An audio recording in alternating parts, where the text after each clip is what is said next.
ശ്രീ രാഹുൽ ഈശ്വർ, ഇവിടെ ശ്രീ മോഹൻ വർഗീസ് ആദ്യം പറഞ്ഞ നിരീക്ഷണം 2024 ലോക്സഭാ തെരഞ്ഞെടുപ്പിന്റെ പ്രചാരണത്തിനുള്ള ഒരു തുടക്കം കൂടിയായി ഇന്ന് അയോധ്യയിൽ പ്രധാനമന്ത്രി നരേന്ദ്രമോദി നടത്തിയിരിക്കുന്ന റോഡ് ഷോ, അതിൻ്റെ ഒരു ഗ്രാൻഡ് ഫിനാലെ എന്ന് പറയുന്നത് ജനുവരി 22 രാമക്ഷേത്ര പ്രതിഷ്ഠാ ദിനമായിരിക്കുമെന്ന് താങ്കളുടെ വിലയിരുത്തൽ? ശ്രീ മഞ്ജുഷ്, ശ്രീരാമൻ രാഷ്ട്രീയ ബിംബമല്ല. എല്ലാ കാര്യങ്ങൾക്കും രാഷ്ട്രീയ മാനങ്ങൾ, രാമക്ഷേത്രത്തിലൊക്കെ രാഷ്ട്രീയ മാനങ്ങൾ കാണാം. പക്ഷെ ശ്രീരാമൻ ആത്മീയമായ, സാംസ്കാരികപരമായ, ദേശീയമായ, സിവിലൈസേഷനിലായിട്ടൊരു ഐക്കണാണ്. അതുകൊണ്ട് ഇതൊരു രാഷ്ട്രീയ പരിപാടിയല്ല. രണ്ട്, ഇതൊരു വജ്രായുധമോ ആയുധങ്ങളോ ആണെന്ന് ഒരു ഹിന്ദു വിശ്വാസിയായി എനിക്ക് തോന്നുന്നില്ല. കാരണം അയോധ്യ എന്ന വാക്കിന്റെ തന്നെ അർത്ഥം യുദ്ധമില്ലാത്ത സ്ഥലം അല്ലെങ്കിൽ യുദ്ധം ചെയ്യേണ്ടാത്ത സ്ഥലം എന്നാണ്.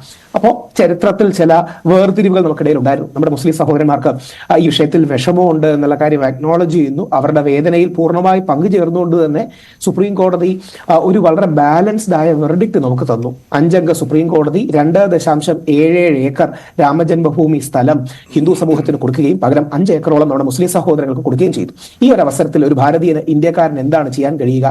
അമ്പലത്തിലും പോവുക, പള്ളിയിലും പോവുക. ഇന്ന് മഹാത്മാഗാന്ധി ജീവിച്ചിരുന്നെങ്കിൽ സന്തോഷപൂർവ്വം രാമജന്മഭൂമി ക്ഷേത്രത്തിലേക്ക് പോകുമായിരുന്നു. അപ്പുറത്ത് ധന്നിപ്പൂരിലെ പ്രവാചകൻ മുഹമ്മദ് നബി സല്ലല്ലാഹു അലൈഹി വസല്ലത്തിന്റെ പേരിലുള്ള പ്രോഫറ്റ് മുഹമ്മദ് ബിൻ അബ്ദുള്ള മോസ്കിലും പോകാൻ അങ്ങനെ ഒരു അവസരമാണ്. ഇതിൽ കക്ഷി രാഷ്ട്രീയത്തിന്റെ പ്രതിഫലനങ്ങൾ വരാം, ഇല്ലെന്നൊന്നും പറയുന്നില്ല. കാര്യം എല്ലാ കാര്യത്തിലും രാഷ്ട്രീയ മാനങ്ങളുണ്ട്. പക്ഷെ അതിനപ്പുറം സിവിലൈസേഷനിലായ ഒരു ഇഷ്യൂ അത്. അതുകൊണ്ടാണ് ശ്രീരാമൻ ഇമാമെ ഹിന്ദ് എന്നാണ് മുഹമ്മദ് ഇക്ബാൽ ശ്രീരാമനെ വിശേഷിപ്പിച്ചത്. അദ്ദേഹം ഇന്ത്യയുടെ സ്പിരിച്വൽ ലീഡറാണ്. രാമരാജ്യമാകണം ഇന്ത്യ എന്നായിരുന്നു മഹാത്മാഗാന്ധി പറഞ്ഞത്. രാമരാജ്യം എന്ന് പറഞ്ഞാൽ യേശുവിന്റെ സ്വപ്നരാജ്യവും യേശുവിന്റെ ദൈവരാജ്യവും ഖലീഫയുടെ സ്വപ്നരാജ്യവുമാണെന്ന് പറഞ്ഞ ബാലൻസ് കണ്ടെത്തിയ വ്യക്തിയാണ് മഹാത്മാഗാന്ധി. ആ മഹാത്മാഗാന്ധിയുടെ രാമനെയാണ് നമ്മൾ സെലിബ്രേറ്റ് ചെയ്യുന്നത്. അതൊരു പോസിറ്റീവ് കാര്യമാണ്. രാഷ്ട്രീയ മാനങ്ങൾക്ക് അപ്പുറമുള്ള ഒരു കാര്യമാണ്. എന്ന കാര്യത്തിൽ ഒരു സംശയമില്ലല്ലോ ശ്രീ രാഹുൽ ഈശ്വർ. BJP ഒരു രാഷ്ട്രീയ പാർട്ടിയാണ്. സ്വാഭാവികമായും BJP അടുത്ത തെരഞ്ഞെടുപ്പിൽ അധികാരത്തിൽ വീണ്ടും എത്തുന്നതിന് വേണ്ടി ആ ഒരു ശ്രമം നടത്തും. അതിന്റെ ഏറ്റവും വലിയ കാർഡ് ഏതാണോ അത് കളിക്കുക തന്നെ ചെയ്യും. അതുകൊണ്ട് തന്നെയാണ് വജ്രായുധം എന്ന് വിശേഷിപ്പിക്കുന്നത്. അല്ല, വിശേഷിപ്പിക്കുന്നതിൽ തെറ്റില്ല. പക്ഷെ അടിസ്ഥാനപരമായി രാഷ്ട്രീയത്തിനപ്പുറം നമ്മുടെ ദൈവിക ചിഹ്നങ്ങളെയും ബിംബങ്ങളെയും സംസ്കാരത്തെയും കാണേണ്ട ആവശ്യമുണ്ട്. പക്ഷേ പ്രായോഗിക തലത്തിലേക്ക് വരുമ്പോൾ, വ്യാവഹാരിക തലത്തിലേക്ക് വരുമ്പോൾ രാഷ്ട്രീയ മാനങ്ങളുണ്ട് എന്ന കാര്യത്തിൽ സംശയമില്ല. അവിടെയാണ് ഈ വിഷയം രാഷ്ട്രീയത്തിനപ്പുറം കൂടി നമുക്ക് ചർച്ച ചെയ്യാൻ കഴിയണം. രാഷ്ട്രീയ മാനങ്ങൾ ഉണ്ടാകും. പ്രധാനമന്ത്രി ശ്രീ നരേന്ദ്രമോദി അദ്ദേഹത്തിന്റെ ഒരു ടവറിംഗ് പേഴ്സണാലിറ്റി കാരണം തീർച്ചയായും ആ ദിവസം സെന്റർ ഓഫ് ദി അറ്റൻഷൻ ആയിരിക്കും, അല്ലെങ്കിൽ ആ ദിവസം ഒരു സിനോഷർ ആയിരിക്കും. എല്ലാ കാര്യങ്ങളുടെയും ശ്രദ്ധ അദ്ദേഹത്തിലേക്ക് വരും.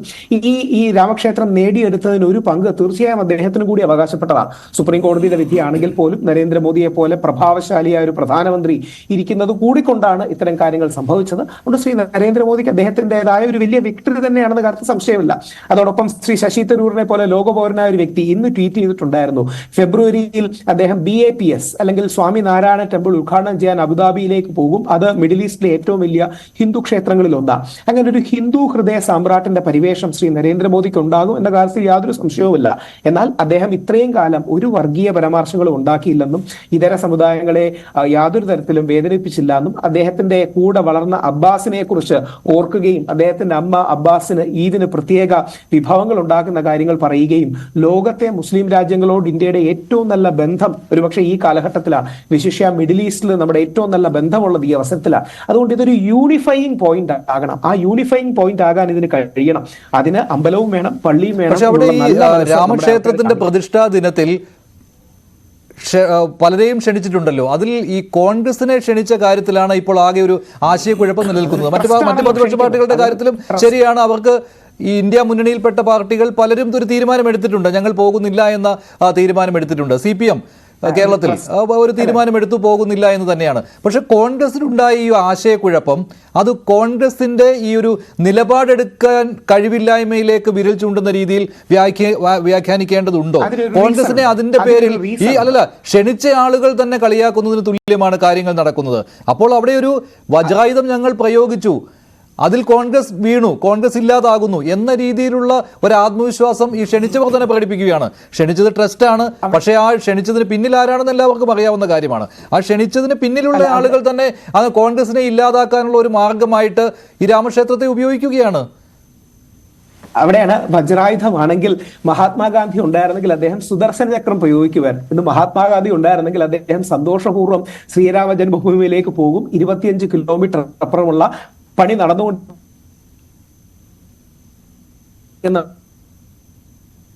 മോസ്കിലേക്കും പോകും. അങ്ങനെ പോകാൻ ആളുള്ള ഒരു കോൺഗ്രസ്സുകാരൻ ഈ നാട്ടിൽ ഇല്ല എന്നുള്ളതാണ് നമ്മുടെ നാട്ടിലെ പ്രശ്നം.